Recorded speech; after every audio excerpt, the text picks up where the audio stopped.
Сәлем қыздар, қалдарыңыз қалай? Так, эфирге келіңіздер, қосыла беріңіздер. Бұл эфир сақталады. 2 айлық наставничествоға қош келдіңіздер. Так, давайте мен сіздермен басынан сразу келісіп алсақ, сіздермен. Сіз келдіңіздер маған ақша табуға көмектеседі деп, ақшаға деген блогымды шешеді, мышлениемді өзгертеді деп. Енді мынаған келісіп алсақ. 10 миллионның өзінің трансформациясы болады, 50 миллионның өзінің трансформациясы болады. Қазір сіздер 0-ден келген болсаңыздар, 10 миллион теңге табамын деп, өтірік 10 миллион теңге табасын деп, мен сіздерді өтірік шатастырғым келмейді. Сіз таба аласыз, 0-де болған болсаңыз, 700 мың, 1,5 миллион, 3 миллион, 4 миллионға дейін таба аласыз да. Ал егер миллион тауып жүрген болсаңыз, соответственно, 5 миллион, 10 миллион, 15 миллионға дейін таба аласыз. Себебі әр ақшаның өзінің трансформациясы болады.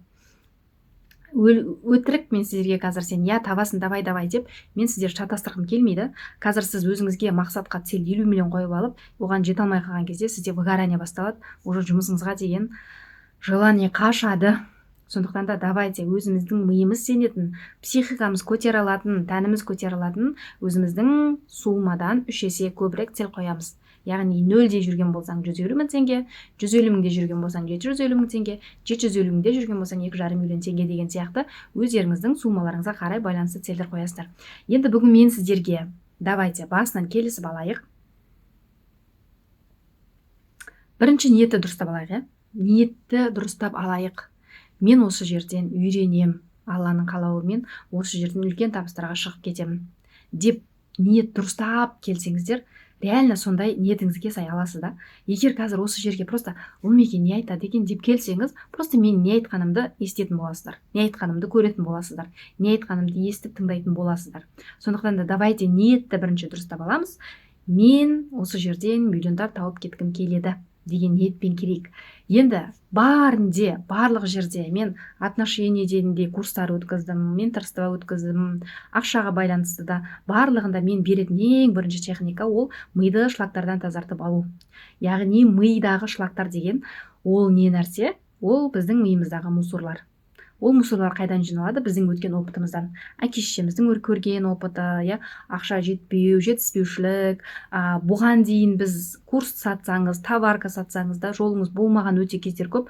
Оның барлығы сіздің миыңызда, сіздің түп санаңызда шлак ретінде, мусор ретінде жиналып қалды. Давайте солардың бәрін алып тастаймыз, өшіріп тастаймыз и просто жаңағындай дәл қазір, дәл осы жерде просто мен берген нәрсені аласыздар, жасайсыздар и просто процесске сеніңіздер. Мен берген бірінші инструмент, онан кейін әлі қазір сізде бір сопротивление болып жатса, ақша таба алмаймын ғой, мен жасай алмаймын, ұяламын деген нәрселер болып жатса, онда асықпаймыз. Алда әлі бізде 2 ай бар, проработка жасаймыз, мышлениені өзгертеміз, состояниені өзгертеміз и керекті результатқа жете аламыз.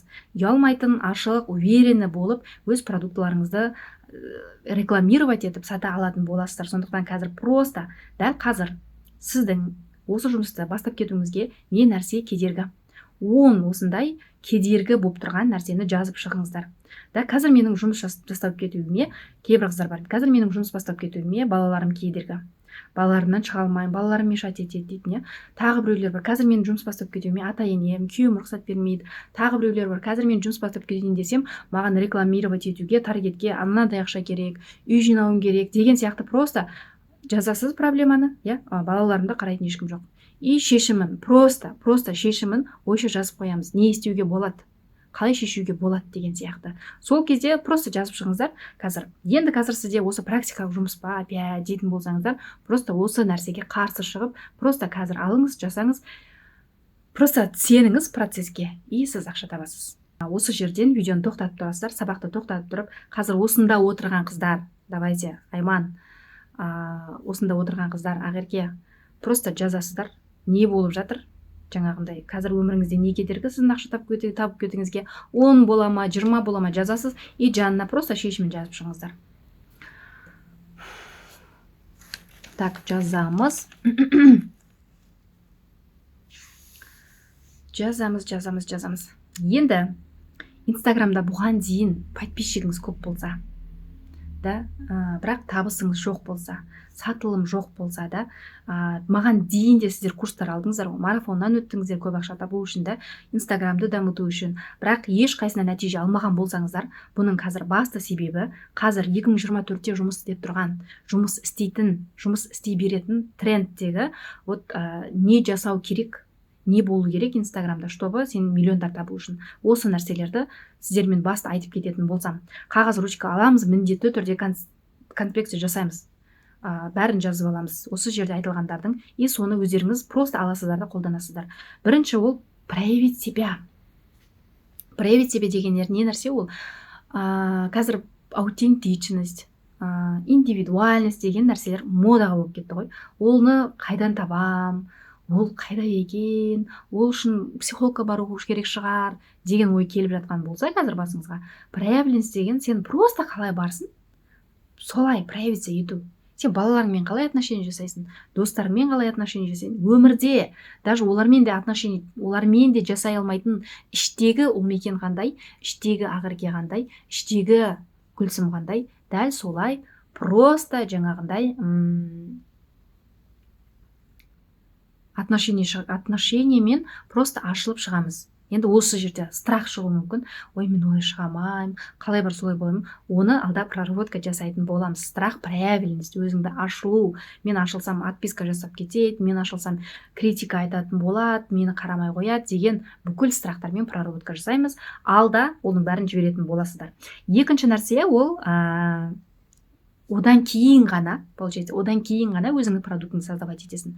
Яғни сен әлемге ашылған кезде тура сен сияқты адамдар саған келеді да. Қазір маған келіп отырған сіздер, Айман, Ғараке, сіздер, мен ойлаймын, мен сияқты деп, потому что мен өзімнің блогымда өзімнің жаңағыдай құндылықтарымды транслировать етемін. Мен қарапайым, қанша мықты модный киім киінсем де, мен қарапайым болып қала беремін. Бұл мен да, менің табиғатым сондай. Мен қанша тырыссам да мен деген күліп жүре алмаймын да. Мен серьезнымын, салмақтымын, жауаптымын, честныймын деген сияқты. Значит, сізде де сондай қасиеттер бар. Сондай жаңағындай құндылықтарыңыз сондай. Сондықтан да на энергетическом уровне сіздер маған тартылып келдіңіздер. Енді бұл екіншісі, яғни өзіңді проявить ету, құндылықтарыңды ашу, әлемге таныстыру, инстаграм арқылы бәріне таныстыру. Одан кейін ғана екінші нәрсе өзіңнің продуктыңды создавать ету. Қазір келесі техникалар беріледі, сол арқылы өзіңіздің мықты продуктыңызды жасап шығаратын боласыздар. Создать свой продукт, потом рекламировать и потом продавать. Яғни өзіңнің продуктыңды, өзіңнің құндылығыңды, өзіңді түсінгеннен кейін ғана сен өзіңнің продуктыңды создавать етесің. Біреуден көшіру, біреудің курсын алып, сол курсты өзіңнің тіліңде айтып, сату емес, перепродажа курс дегендер қазір көп қой. Біреудің курсын алады, арзан бағаға сататындар, біреудің құндылығын, біреудің уақытын, біреудің білімін обесценивать етіп жүргендер. Оның кармасы өте жаман да негізінде. Сондықтан да біреуден көшіріп алып сатып жүрген болсаңыз, просто оны тоқтатамыз. Олай болатын болса, сіз өспейсіз, потому что ол сіздің құндылығыңыз емес та, ол басқа біреудің құндылығы, ол басқа біреудің энергиясынан жаратылған продукт. Енді сол нәрсені алдыңыз, енді өзіңіздің ішіңізден өткізіп, сіздің өзіңіздің құндылықтарыңызға сай, өзіңіз нәтиже көрген, өзіңіз біреуге қалай нәтиже бере алатын едіңіз, сіздің ойыңызша қалай нәтижеге жетуге болады, сол өзіңізден шығарып күшті мықты продукт жасайтын боласыздар. Одан кейін ғана продавать еткен кезде де сен бірінші өзіңе продавать етесің, одан кейін ғана басқаларға продавать етесің. Енді осы жерде қазір мен өте мықты техника беремін. Ол техника осы 6-7 сұрақтан тұрады. Осы 6-7 сұраққа сен жауап беретін болсаң, жауап бере алмаймын деген болмайды. Аласыз, просто жауап бересіз. Жауап сіздің ішіңізде, оған сіз жауап бере аласыз. Осы сұрақтарға жауап берген кезде сіз өзіңіздің продуктыңызды, өзіңіздің услугаңызды, өзіңіздің товарыңыз болсын өте мықты сата алатын боласыз. Негізгі басты точка осы, фундамент осы. Одан кейін ғана уже прогрев техникалары деген нәрсе болады. Оны келесі бұйырса, бүгін давайте осы берілген техникалар жетеді деп ойлаймын. Осылардың барлығын просто жасаңыз, и өзіңізде жаңағындай кәдімгідей түсінік қалыптасады. Уже ертеңгі эфирде мен сіздерге уже басқа техникалар беретін боламын. Прогревке байланысты сабақтар берілетін болады. Енді қараңыздар. Бірінші сұрақ. Сатуға келгенде бірінші сұрақ, жазып алыңыздар, қағаз ручка аламыз міндетті түрде, қыздар, қарап отырмаймыз, қағаз ручка аламыз, просто жазамыз. Верю ли я свой продукт? Мен өзімнің продуктыма, өніміме сенемін ба? Және ол басқа адамдарға көмектесетініне. Менің мынандай ғой, менің техникаларым, менің беріп жатқан продуктым, яғни менің беріп жатқан қазір сіздерге наставничеством, курстарымның басқа адамдарға көмектесетініне мен өзім сенем ба? Және бұл қалай жұмыс жасайды? Деген сұрақ. Осы жерде кішкене қиналып қалуыңыз мүмкін. Мен сіздерге өзімнің примеріммен жауап беремін. Менің өзімнің продуктымның және оның ішіндегі техникалардың басқа біреулер жұмыс жасайтынына мен сенемін ба? Өзімнің продуктыма мен өзім сенемін ба деген сұрақ қой. Яғни менің өзімнің примерімде мен өзім продуктыма өзім сенемін. Потому что ол жерде инструменттер, сату, прогрев, барлық инструменттер бар. Жеке бренд қалай қалыптасу керек деген барлық инструменттер бар. Яғни оны аласыз, просто жаңағыдай аласыз, жасайсыз. Просто верьте в процесске сенетін болсаңыз, просто жасайтын болсаңыз, уже сіз результат аласыз да, спокойно. Ол оңай тілмен жеткізіледі. Сіздермен қарапайым тілде сөйлесеміз, қиын, ғылыми тілде еш нәрсе жеткізілмейді. Сондықтан да міндетті түрде менің наставничеством, мысалға, менің наставничеством қазір келіп тұрсыздар. Осы мен айтып беріп жатқан просто алып жасайсыз, өзіңізге қолданасыз и результатқа шығасыз. Просто процесске маған сенбесеңіз де, өзіңізге қазір сенім болмай тұрса да, қараңыздар, тағы бір нәрсе. Сіз өзіңізге сенбей тұрған кезде, өзіңіздің продуктыңызге сенбей тұрған кезде сізде сатылым болмайды. Сондықтан да қазір просто мынаны алып жасаңыз, просто аласыз, қолданасыз. 7 күндік прогрев беріп жатыр. Сол 7 күндік прогревте қолданасыздар. Просто қазір процесске сеніңізші, ал ішіңіздегі сенімсіздіктермен уже біз проработка жасаймыз. Олармен жеке-жеке әрқайсыңызбен проработка жасалынатын болады. Қазір просто процесске сенеміз и жасаймыз. Осы сұраққа жауап береміз. Яғни, менің өзімнің продуктыме сенемін ба? Оның жұмыс істейтініне, адамдарға көмектесетініне. Мен де мысалға, мен сенемін, потому что бұның ішінде сатылуға арналған, жеке бренд қалыптастыруға арналған, мықты өзім қолданған, менің студенттерім қолданған жаңағындай техникалар берілді. Өте қарапайым, өте жұмыс істейтін мықты техникалар. Сіздің продуктыңыз қалай? Оған өзіңіз жауап беретін боласыз. Сіз әрқайсыңыз өзіңіздің продуктын мықты түсінген кезде мықты сатып бастаймыз. Енді екінші сұрақ, қалай менің продуктым клиенттің өмірін өзгертеді? Осы сұраққа мен өте көп тоқтамай жауап бере аламын. Себебі наставничество, сіздер қазір келіп отырсыздар. Сіздермен қазір біз только Инстаграмда сату техникаларын ғана үйренбейміз. Бұл жерде сіздің тұлғалық ашылуыңыз болады. Яғни біз проработка жасаймыз. Ақшаға проработка, отношениеге проработка, состояние, полностью. Яғни менің продуктым қазір сіздің өміріңізді өзгертеді, отношениеңізді өзгертеді. Біз проработка жасаймыз сіздің состояниеңізге. Кейбіреуіңіз күйеуіңізбен отношение жаман болуы мүмкін, кейбіреуіңіз ауырып жатқан болуыңыз мүмкін, кейбіреуіңізде қайталана беретін сондай проблема, сіз запуск жасайын деп жатырсыз, өміріңізде сондай бір кедергілер қайта келе беруі мүмкін да. Менде бір қыз болған, запуск жасайын десе, өмірінде баласы ауырып қалады, күйеуімен ұрысып қалады, қонақтар келіп қалады, сондай проблемалар. Оның барлығы сенің түп саналық, получается, кедергілер, сопротивление, саған ақша табуға болмайды деген сопротивление тұр. Оның барлығымен проработка жасаймыз. Яғни сен спокойно, жеңіл, күшті состояниеде, адамдармен отношениең күшті болып, өмірің просто сен іштей өзгеріп, өзінің характерің өзгереді, сенің іс әрекетің өзгереді. Бұған дейін сен уверенный болып жүрген болсаң, яғни менің наставничествома келіп, сен уже уверенный бола бастайсың. Ұялатын болсаң, ашыла алмайтын болсаң, сен уже ашыла алатын боласың. Сен отношениең жаман болатын болса, оны тоже проработка жасаймыз. Сенің отношениең жақсы бола бастайтын болады. Сен де запуск жасайтын кезде, ақша табатын кезде, сенде сопротивлениелер, кедергілер болып жатыр, оны да проработка жасаймыз. Уже сенің жолың ашылып, сен еркін, жеңіл, ойнап күліп жүріп, запуск жасай аласың, ақша таба аласың деген сияқты. Яғни наставничествоға келіп, сен не только ақша таппайсың, не только жеке бренд қалыптастырмайсың, яғни сенің бүкіл просто сенің әлемің өзгереді.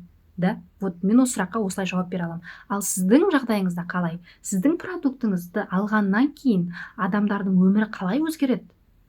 Сіздің продукт адамның өмірін өзгертуіне қалай әсер ете алады? Қай жағынан әсер ете алады? Отношениеге ма, ақшасына ма, балалармен отношениеге ма, өсуге ме, характеріне ма, самооценкасына қай жағынан әсер ете алады? Осыны өзіңіз осылай отырып жазып қағаз ручка алып міндетті түрде осы сұрақтарды жазып аласыз, әрқайсысына жауап беріп шығамыз. Ұзақ, кем дегенде 10 жауап шығу керек осы жерде.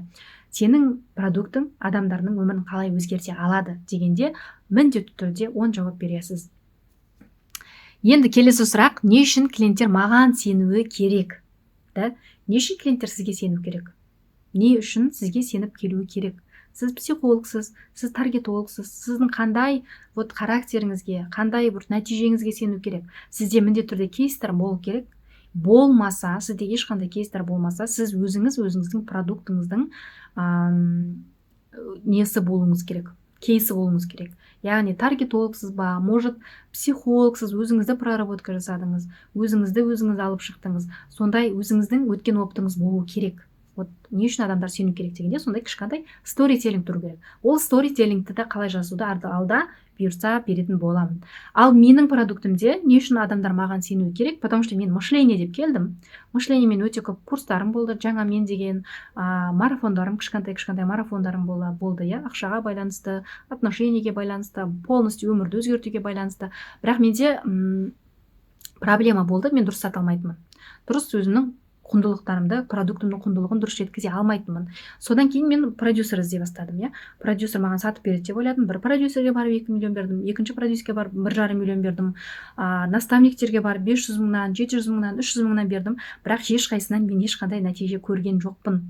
Сөздің шыны керек. 2 жыл, 3 жыл уақытым кетті. Анда бір сандалдым, мында бір сандалдым, пока мен өзім зерттеп, тоқтап, размышлять етіп, не үшін, қалай сатып алады адамдар, қалай сатса болады, қалай сенің продуктың өміріңді өзгертуге болады деген сияқты осы сұрақтардың барлығын қазбалап отырып, осылай жазып шықпағанша.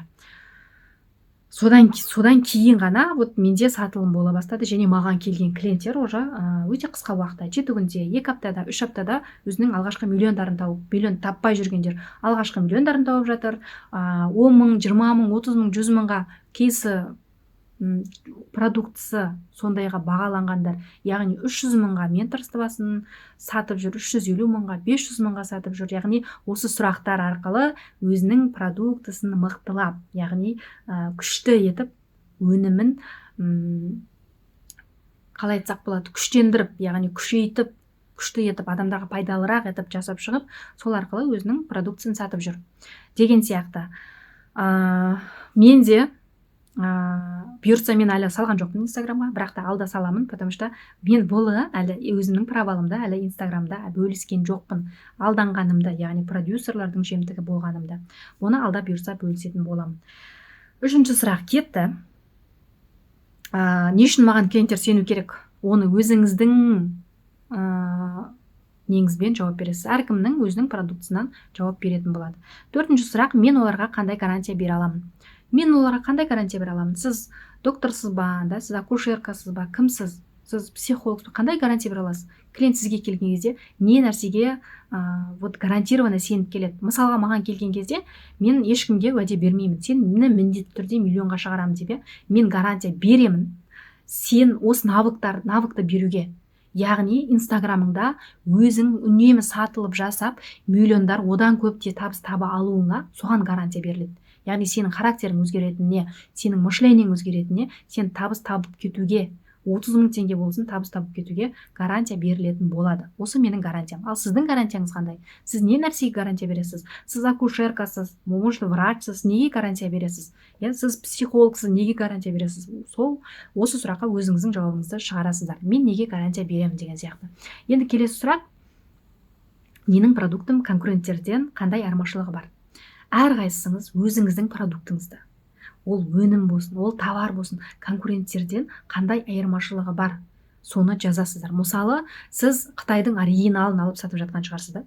Мысалы, товарыңыз Қытайдың оригиналы шығар. Басқа біреулер қытайский, бірақ та арзандау жаңағы өнімін алып келіп сатып жатқан шығар. Осы нәрселерді өзіңіздің инстаграмыңызда, блогыңызда, хайлайтста алып салып белгілеп қойып қою керек болады, чтобы адамдар көрген кезде вот ол мекенде вот жаңағындай күшті оригинал екен, Айманда күшті оригинал екен деп айтатындай, Айгүлде күшті вот оригинал, оған сенуге болады дейтіндей. Ал мен өзімнің продуктыма келетін болсам, қандай айырмашылық бар? Менде айырмашылық бар, продюсерлер көп, сатылым жасап беретін, бірақ қай продюсерге барсаң да келет, жасайсың, жұмыс жасап жатасың, вебинарға дұрыс шыға алмай, қысылып, клиент жаңағыда эксперт сливаться етіп, мен сата алмаймын, сатқым келмейді деп кететін болса, яғни продюсерлер не істейді? Олар айтады, бар да психологқа бар, проработайся, мышлениеңді өзгерт, проработка жаса да содан кейін кел дейді. Ал менің артықшылығым неде?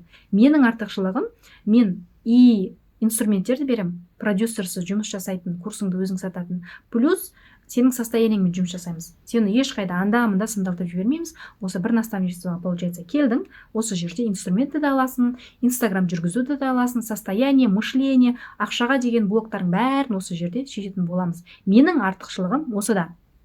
Қазір көп продюсерлер бар, наставниктер бар, олар только сатудың, прогревтің инструменттерін береді, и анау кейбіреу жасап кетіп жатады, оның кейбіреу жасай алмай жатады, потому что она не уверена в себе, ұялады, басында түрлі таракандар бар деген сияқты. Ал сен осы жерге келдің, осы жерде бәрін шешеміз, и сен дайын вот инстаграмға шығатын боласың.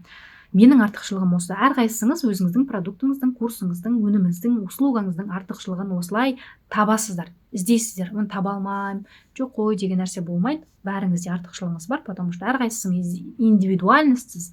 Сондықтан да просто отырасыз, жазасыздар, табасыздар. Енді 6-шы нәрсе, менің продуктым неге осынша баға тұрады? Баға қоятын кезде де көбісі қателеседі. Біреу просто да нарықта 100 000 мен арзан қоя салайын, арзандасам өтетін шығар, 70 000, 60 000, 30 000 қоя салады. Ол дұрыс емес. Сенің, мысалға, менің наставничеством 350 000 теңге басынан қазір басталып жатыр, қыздар?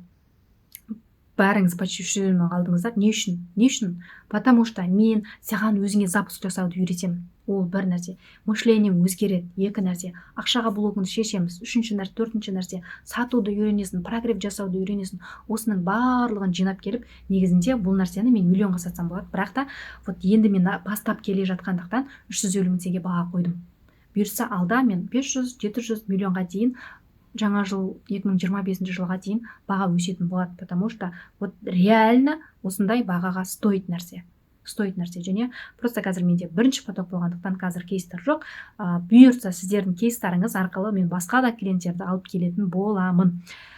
Дәл сол сияқты сіздің продуктыңыз қанша тұрады? Не үшін олай бағаладыңыз? Сол нәрсені не үшін 300 000 теңге? Соның ішінде нандай проблеманы шешеді. Из-за этого менде 300 000 теңге. Не үшін 100 000 теңге? Мынандай нәрсе, сол үшін 100 000 теңге. Деген сияқты өз продуктыңыз әрқайсыңыз өзіңіздің бағаңызды қоясыздар. Өзіңіз жауап бере алуыңыз керек. Өзіміз іштей кәдімгідей вау деп ойлауымыз керек. Қазір мен осы продуктыма мен уверена, что миллион теңге кететініне, потому что вот реально сен мышлениеңде жұмыс жасайсың да. Мен өзімнің мышлениемен жұмыс жасаудың өзіне 2 миллион отдельно бергем, ротпен жұмыс жасауға 2 миллион отдельно бергем, продюсермен жұмыс жасауға 2 миллион, 3,5 миллион теңге бердім. Сату жаңа техникалардың курстарына тағы да біраз миллион кетті. Ал бұл жерде просто сен барлығын оптым осы жерден аласың, и миллион теңге, это нормально. Так, 4-ші, 7-ші сұрақ. Не үшін клиенттер сізден дәл қазір сатып алуы керек деген сұраққа енді жауап беретін боласыз. Товарка болса, енді былай жауап беруге болады. Осы товар мына вот қазір осы 23 штук қазір келді. Бұдан кейін келе ма, келмеу ма, әлі белгісіз да. Бірдеңе болып қалуы мүмкін да. Үнемі Қытаймен сауда жасайтындарда проблема каргодан өтпей қалады, товар болмай қалады деген сияқты. Сондықтан да не үшін дәл қазір сатып алу керек клиенттің, соны жеткізу керек болады. Яғни бірінші өзіңе түсіндіресің, не үшін қазір сатып алу керек. Не үшін кейін емес, 1 ай, 1 жыл, 2 ай, 2 жылдан кейін емес. Не үшін қазір? Потому что баға қазір стабильно. Мен уәде бере алмаймын да, ертең баға өсіп кете ма, төмендеп кете ма, 100% төмендемейді, өсетін болады. Сондықтан да қазір осы бағамен алғыларыңыз келсе, осы качествомен алғыларыңыз келсе, дәл қазір осы жерге номеріңізді қалдырыңыз деген сияқты сізде өзіңіздің продуктыңызға осындай осы сұрақтарға жауап беру арқылы уже сізде идея пайда бола бастайды. Прогревке, сатуға, айтуға, өзіңіз продуктыңыз туралы аузыңызды толтырып айтуға. ал менің продуктыма келетін болсақ, дәл сондай да. Не үшін дәл қазір менен алуың керек? Потому что қазір осының ішінде осылардың барлығы ертең осынша баға болып кетуі мүмкін. Ал одан кейін 1 жылдан кейін, 2 жылдан кейін уже вообще басқаша баға болуы мүмкін. Может, болмауы да мүмкін. Может, мен курс жасап шығарамын. Может, просто услуга мен жұмыс жасайтын боламын деген сияқты ғой. Дәл сол сияқты әрқайсыңыз, сізде курс па, марафон ба, услуга ма, товар ма, өзіңіз дәл өзіңізге осылай жауап бересіз, қағазға жазып тұрып. Потому что біз қағазға жазған кезде біздің түп санамен миымыз бірігіп жұмыс жасай бастайды. Біз почему-то ойлаймыз, біз миымыз, түп сана барлығы бірге жұмыс жасайды. Жоқ, біздің миымыз вообще басқаша жұмыс жасайды. Психика ол вообще өзінше жұмыс жасайды. Түп сана ол вообще өзінше жұмыс жасайды. А когда біз қолымызға қағаз, ручка алып, көздің клетчаткасы, отпечатка бәрін қосып жаза бастаған кезде бүкіл біздің психика, түп сана, ми бәрі бір жерге шоғырланады. Сол кезде жазып жатқан кезде күшті идеялар да туады, кәдімгідей ішіңізден өздеріңіздің жауаптар шыға беретін болады. Так, осы техниканы міндетті түрде жасаймыз, және осы техника арқылы уже осы техникадан кейін сізде уже прогревке идеялар пайда болады. Келесі эфирде уже прогрев схемаларын беремін. Сол схемалар арқылы аласыздар да осы шыққан жауаптарыңызды прогревке айналдырып, уже өзіңіздің инстаграмыңызда сата бастайтын боласыздар, қыздар. Так, бүгін разбор ешқандай болмайды. Бүгінге берілетін сабақ осы. Практикалық сабақтар, 3 практикалық сабақ бердім сіздерге.